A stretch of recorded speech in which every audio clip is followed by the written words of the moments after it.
Hey everybody, Coach Pete again here in case you haven't seen any of my videos yet from Head Up and Go Hockey, trying to provide the next generation with as much positive advice and influence as we can, right? So it's fun to be around the table with all your buddies from the past and talk about awesome memories that you had and how fun the ride was, the difficult times, the easier times, the laughs, the travel, how pissed off you were at your coach for whatever he might have done.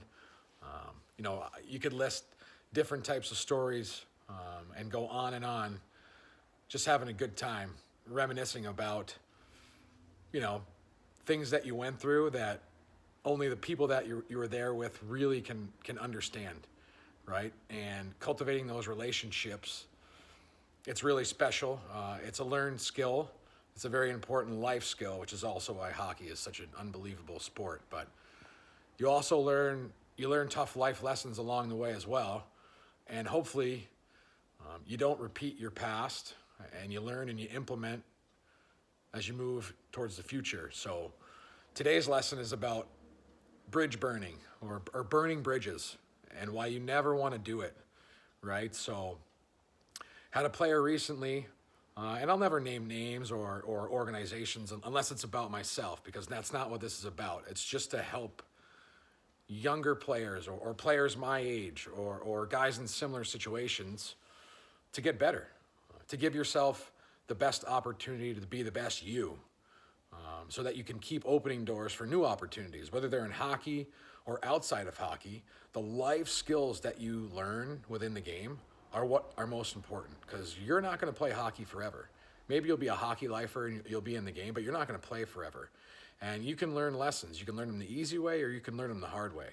And we recently had a player that had a chance to go to a new team and kind of start from scratch. And unfortunately, things didn't go the way that he had planned or imagined they would, which happens. It happens more often than not.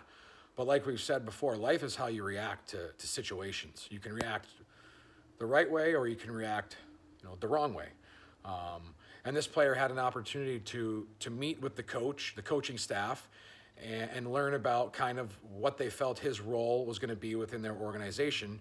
And this player decided not to show up for that meeting, but instead just send a text message. This is a big no-no, right? No matter what happens in your career, and again, life, hockey, a job, school, you want to do your best to show the most respect that you can to everyone around you, whether it's your coach or the brand new intern who's just helping fold towels with the trainers and the equipment guys. Treat everyone with the same amount of respect. So if you're invited to a meeting and maybe you have a feeling it's not going to go the way that you'd like it to go in there and listen with open arms, with open ears, with open eyes, and learn. Right? You're not always going to get the answer that you want. You just aren't. It's not going to happen. If you can find one person that's always got the answer that they've expected or wanted to get, first of all, you're a liar because you're never going to find it. Or that person's a liar, right? But that's okay. Life can be difficult. But sometimes it's important to take your licks, listen to the people that have been there before, and implement, right? Try to get better. And it's okay. A lot of us have such high standards and we're very, very prideful and our egos are so big that you can't imagine someone seeing you do something bad or not being great at something or being told that you're going to play on a lower level team as opposed to the one that you think you should be on, right? But don't ever not show up for a meeting if your coach or general manager or assistant coach is planning on you being there, right? Because you never know where that coach is going to be. Even if you think there's no chance I'm playing for this organization. Okay. What if that coach decides to take another junior job? Or what if that coach gets hired in college and now that's one of the schools that you're being recruited by? I don't think that he's going to have a great memory of your last encounter, right? So you really want to be cognizant, again, of how you're viewed, right? And be very respectful to the people that give you opportunities. I'll share you a story.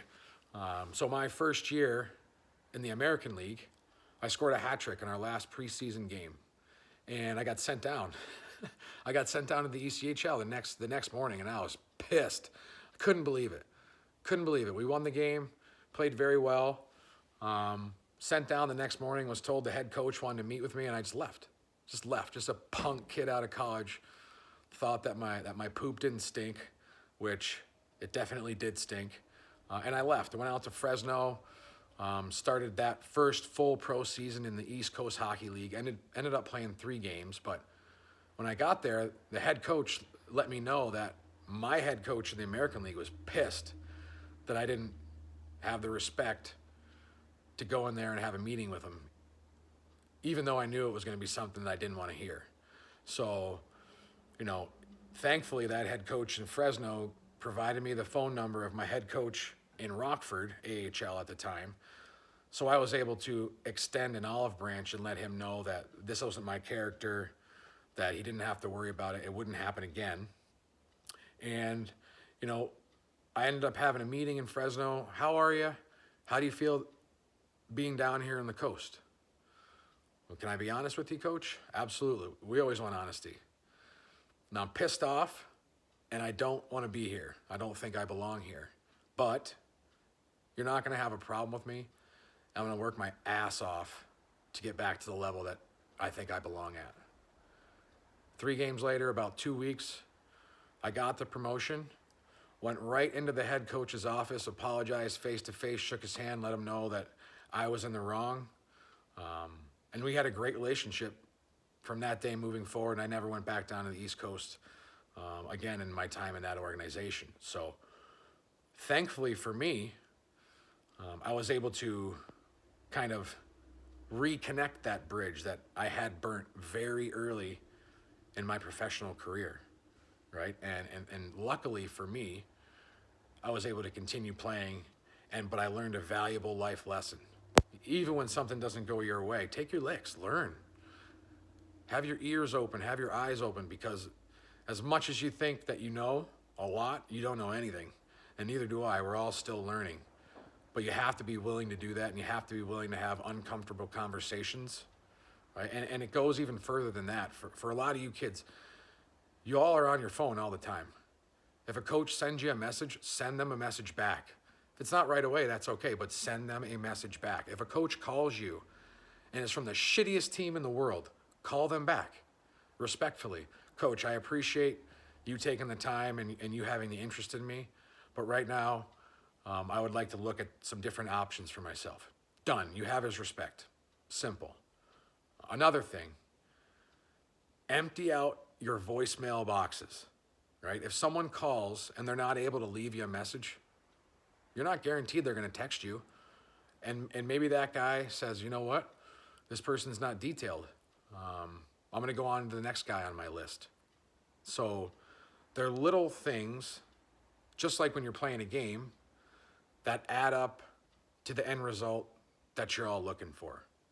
And the more you have your ducks in a row as it pertains to your communication with, of course, your teammates, your friends, your family members, but the people that are watching you, trying to provide an opportunity for you, if you don't message them back or call them back, if they can't leave you a message, how valuable are you to them? You're not giving yourself a fair chance to give yourself a fair chance.